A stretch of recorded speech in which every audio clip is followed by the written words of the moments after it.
with one digital input card because it's a pressure switch. So it has got on-off only signal. Or I can have one sensor repeated into two input cards, or I can have two pressure switches going in two different digital input cards. Okay, understand? Then the output cards, I can have one digital output on your solenoid going to both solenoids, or I have two different cards, one going into this and other going into this, to give you a true redundancy. Okay? But still we have learned there is a common cause failure. There is a lot of dirty gas coming through and both are stuck open. You can send digital signal what you like. It is not going to happen. It is stuck in open position. So that is where my proof testing comes, not only for these signals, but physically what's that valve is doing. Stuck, seize, leak, all these scenarios, and that is the proof testing. People understand, proof testing is, I have put something in there and it shuts. I didn't check whether it leaks. I didn't check whether it has seized. I didn't check whether it is internal leakage, external leakage. That is not your proof testing. Yes, it is called proof testing, but it is partial proof testing, they call it as. So it is 10%, 20%, 50%, 90%, 100% people don't do it. Okay, so this, now the next one, we have seen what happens with the seal rating, how it jumps if you don't do the test.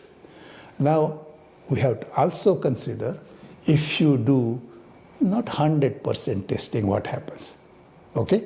And that is that graph which we want to study. So far, so good? Yeah.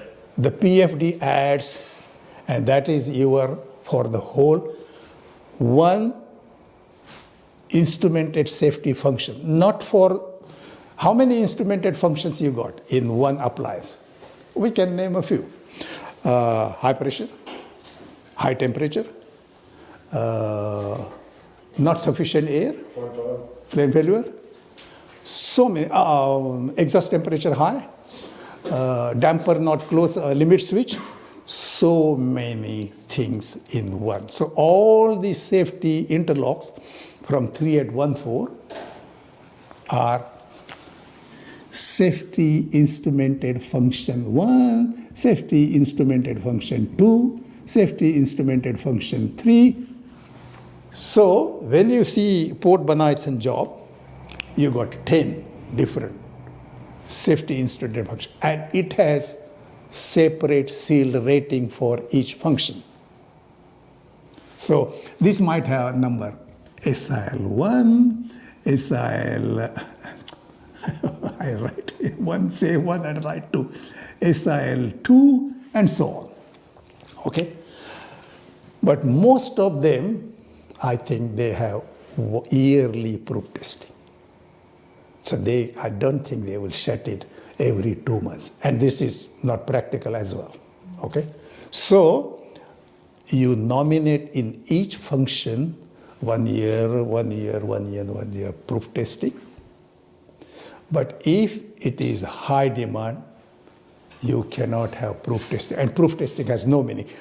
With other exercise, which is coming up, will show it has no meaning testing except on online diagnostic, okay, which we'll see later. Also, first of all, we finish this one, what is the testing means. Now, a system, we start with 10 minus 4, okay? And which is seal rating. Now I have to check. 10 minus 4 is, where am I? Can we, it is seal 4, I think so. Seal 4, okay?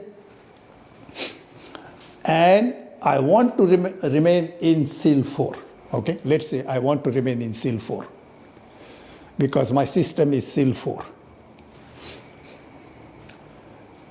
I neglect to do any testing. So over the years, it will land in different seal rating, which we say we have proven here. Okay? We understand that? Yeah. Now, before it crosses this boundary, I'll do the test. And hopefully it is within a year. Okay? Before it will. I can have 2 yearly testing if I don't cross the boundary. Does it make sense? That part, I don't understand. No, actually, you've just lost me. Actually, and that's just coming back to here. You've lost me here because you're saying you can only test it once a year. Yeah. Seal 3. Yeah. Test it every 10 years, or is that testing it 10 times a year? Yeah, but it depends upon the failure. Is that testing it 10 times a year or testing it every 10 years? No, every 10. Every 10th year. Well, how does it go to a lower seal level? Oh, it has to be seal 2 to do that. Yeah, okay. Seal 2. Yep. Understand that? Yeah.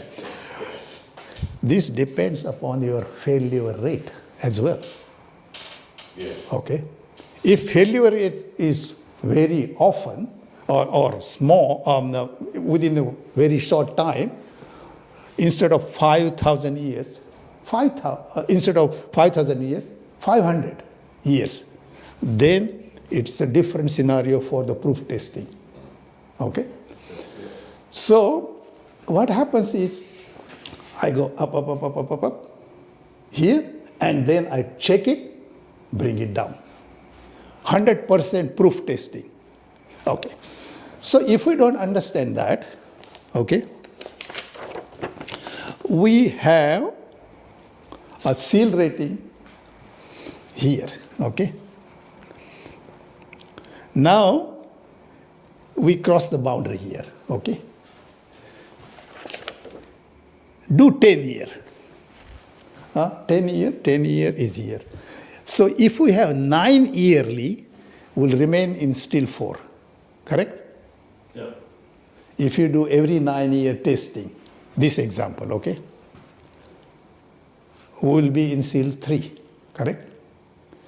So every 9th year, if we do 100% proof testing, then we'll bring back to the original position. Here. If you understand, then we have understood everything. So every 9th year, for this component, if we do 100% checking of that component, we'll bring back that component to 0 failure rate. So if I do this graph or just visual indication, I will give you this graph. So what happens, this one is my 0 to 5,000 years. And this one is my PFD, average. Okay? I start with seal 3, 10,000. 10,000 is 10 to the minus 4. 10 to the minus 4, okay? And in 5,000 years, I have 100% PFD without doing any proof testing. Does it make sense? Yeah. Because my failure rate is 1 in 5,000 years. Yeah.